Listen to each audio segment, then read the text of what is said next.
right, so beginning with our scientific method, guys, we've already started this, but I wanted to just reiterate some points on it and then continue on from where we stopped. So, steps in the scientific method, remember, I don't like observation as our first one, so we're going to take that one out.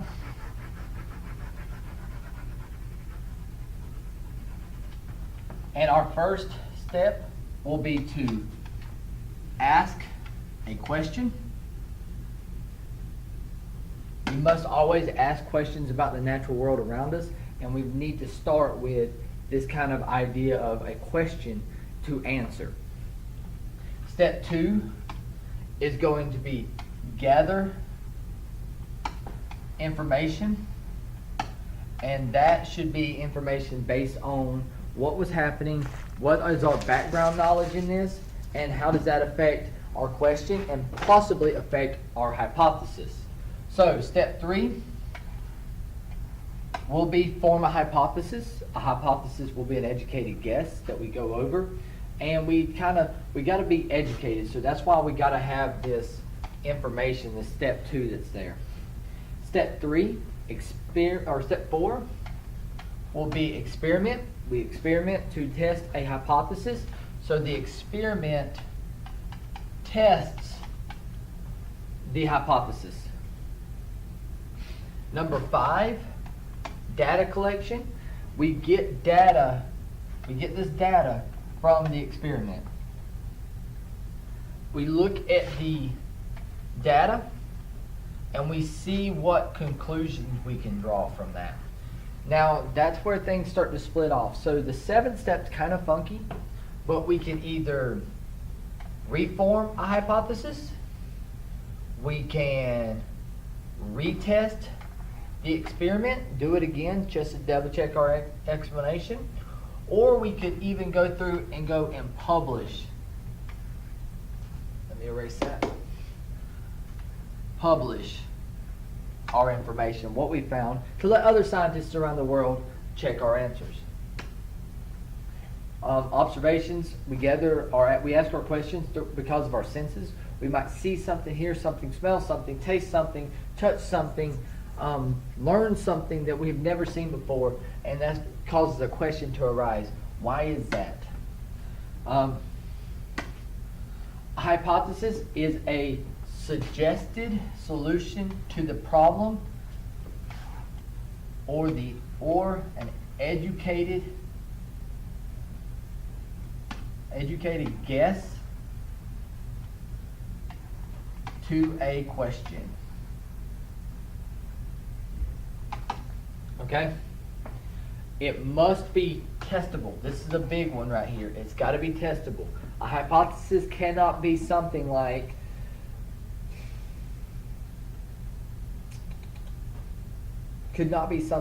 well, the earth would bounce like a bouncy ball if we had a court big enough to bounce it on. There's no possible way to do that, so it must be something testable. Sometimes written as if-then statements. If A happens, then B blank will happen, and it always will predict an outcome. Most of us on Friday did the paper towel lab. Our hypothesis was that the Bounty paper towel was more absorbent than the school brand paper towel. That was kind of a form of an if-then statement. If the Bounty absorbs more water than the school brand, then it is more absorbent. So it predicts the outcome. We had to predict. We actually sat down and we looked at the predictions. We made our own guesses, and we kind of came out of that and seen what we had. An experiment is a procedure to test the hypothesis. So this is to test our hypothesis.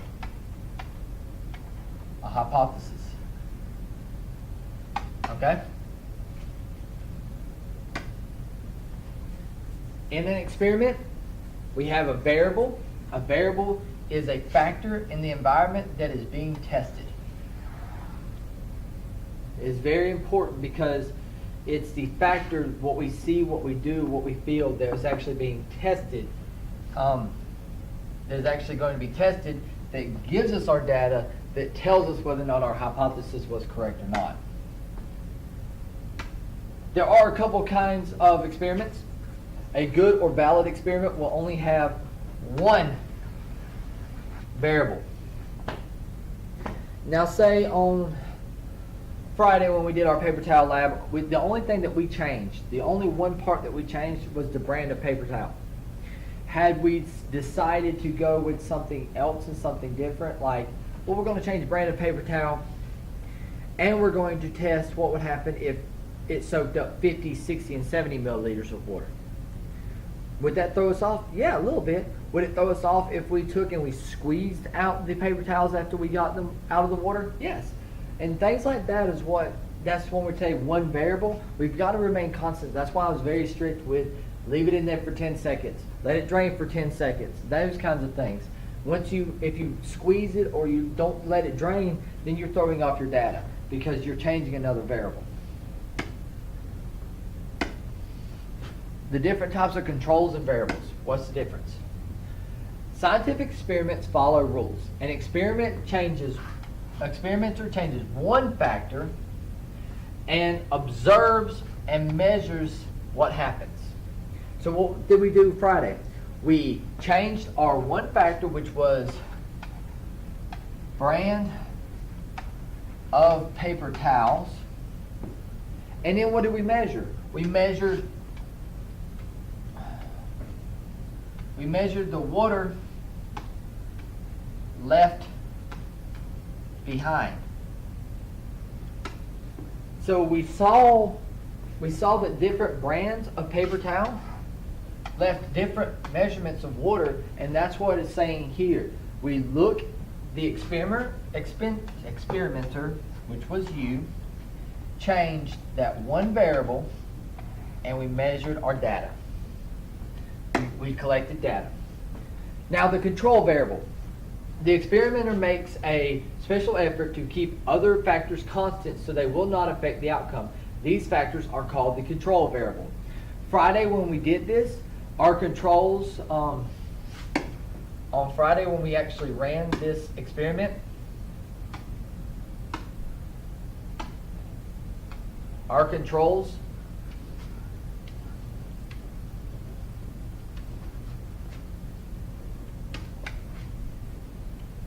we had control variables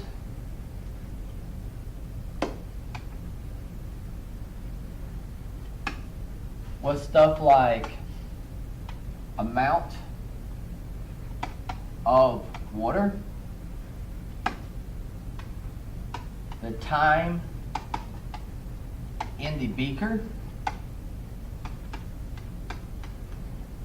the time draining, is there anything else? Size of the paper towel.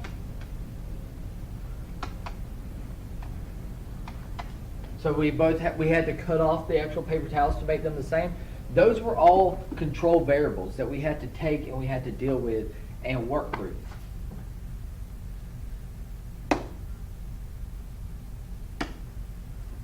So what is the purpose of the control? The purpose of the controls, they're not being tested and they're used for comparison. It's like in testing, if you're going to test apples and oranges, you're looking at completely different fruits. Your citrusy versus sweet versus red versus orange, size, they're all kind of different stuff. But if you want to compare like different apples, they're the same color, they're the same size relatively, they should have the same chemical compounds to make them sweet. So which one was going to be more sweet depends on how many of those chemical compounds. So we're looking at these comparisons. Friday when we did our paper towel lab, we compared because of the amount of water. We stayed the same and that allowed us to keep a steady comparison. We also had the same size paper towels. It would be different if we had, maybe 2 pieces of the school paper towel, or maybe we had the full sheet of school paper towel versus the full sheet of Bounty. That might have changed things. But we wanted to keep them the same, so we had to keep those variables the same. And so to be able to compare. So the big thing about control control compares. Don't ever forget that. They are constant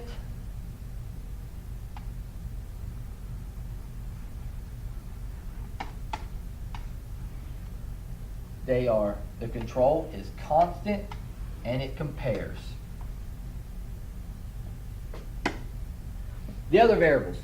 The factor that is changed is known as the independent variable, and the factor that is measured or observed is called the dependent variable.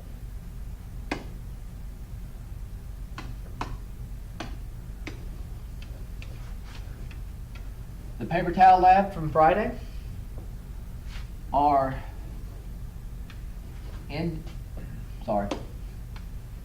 independent variables. We had things like our independent variable was the brand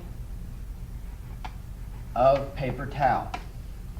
That's the only thing we changed. The entire time, the only thing that really changed was the different brands of paper towels that we used. Our dependent variable, the dependent variable is the thing that you are measuring to determine the outcome of the independent variable. When you change the independent variable, you're looking at the data from the dependent variable. So dependent variable stands for data. It gives us our data. Don't forget that part. So in this situation, our dependent variable was the amount of water left behind in the graduated cylinder.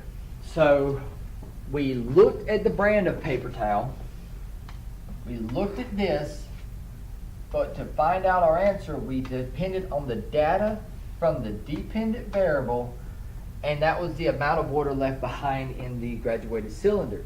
Remember our experiment. You took the paper towel, you put it down in the beaker, you poured the water on top of it, the 30 milliliters, let it sit for 10 seconds, pulled it back out, let it drain for 5 seconds, and then you took that water that was left in the beaker, poured it back in the graduated cylinder, and that was the amount of water left behind in the graduated cylinder. That changed depending on the brand that we used. So that gave us our answer that gave us our data. A couple of examples. Suppose you want to figure out the fastest route to walk home from school. You will try several different routes and time how long it takes to you to get home by each one. Since you're interested in finding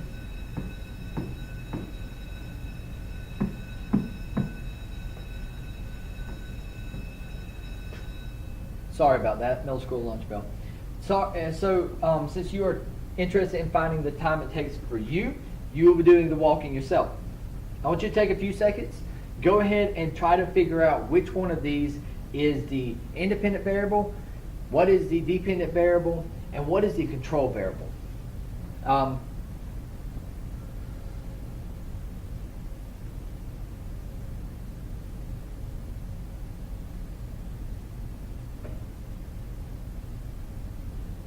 right, so we're back. Now let's talk about this. The varying the route is the independent variable. What we're doing, we're taking this route and we're changing the route. So we're changing the route, and as we're changing it, just like we changed the brands on Friday, that tells us our different aspects that's going to come out. The time it takes is the dependent variable. Remember, time is a form of data. So that gives us our dependent variable. And keeping the same walker throughout makes the walker a control. It is the same, it is constant. So we got that constant control variable. One more thing, it is best to make several trials with each independent variable. Every time you change independent variable, try it 3 or 4 times. If you think about our paper towel lab, I did this with environmental, both classes, and both classes of biology. That led to about 30 different sections doing this at one time, and it worked out wonders. So, valid experiments. Now, to be a valid experiment, 2 groups are always going to be required. You must have a control and an experimental group.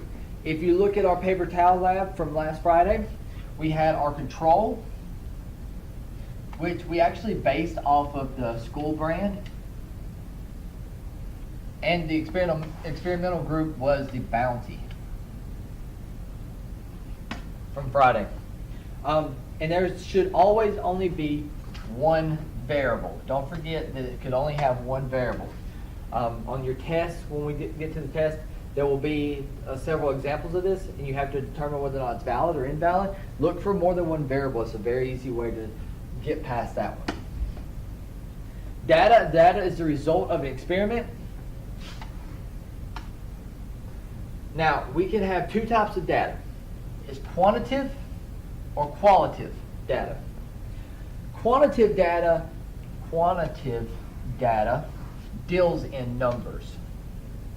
Qualitative data deals in stuff to me. So you might look at, easy to say, like our paper towel lab, we was able to say easily that yes, the data, the quantitative number from the paper towel lab was very obvious. The qualitative data, though, would be stuff like, this shampoo makes my hair more silky, or something like that. It's hard to tell. There's not a whole lot of numbers we can use. You need to organize it. That's why we've been doing very detailed charts and tables to be able to organize our data. And we also had graphs. So we had charts, tables, and graphs that we've been organizing our data into. In conclusion, our conclusion of it is the answer to the hypothesis based on the data obtained from the experiment. So we look at our data, like we did Friday, we look at the amount of water, and we was able to answer that Bounty absorbed more water. And that's simply how it went. So we was able to draw a conclusion based on that data. Retest. In order to verify the results, experiments must be retested. We must verify. We did that every other time a person did it. Finally, review. And if you look at this, this is more of our entirety, the way I've been saying it the entire time. We identify a problem, ask a question,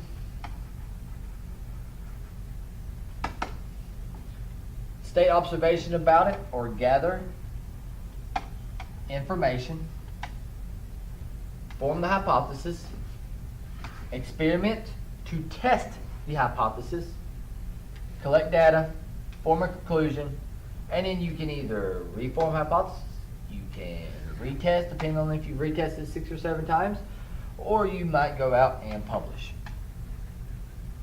your results. That'll be it for this quick video. I know this is a little longer than we normally go on for, but I wanted to be able to review all this and keep it up. Mr. Paul will be handing out a worksheet for you to do. It will be based on... Please pardon the interruption. All golf players need to see Coach Stafford today to get a pre-approved absence form.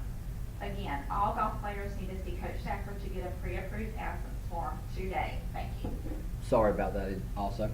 But I wanted to go back over this, and Mr. Paul is going to be giving you a worksheet that will be based on the different scientific methods and your conclusions for it. Some of it will be experiments that you need to draw conclusions, look at the data, draw conclusions. You might need to create the experiment, or you might need to identify the different variables. Thank you. Have a good day. I will be checking this tomorrow when I get back, and we'll have the full notebook check on Wednesday. So you need to make sure that your notebook is complete, including the metric activity sheet, the graphing sheet. Make sure you have the experiment fully filled out that we did on Friday, and you have these notes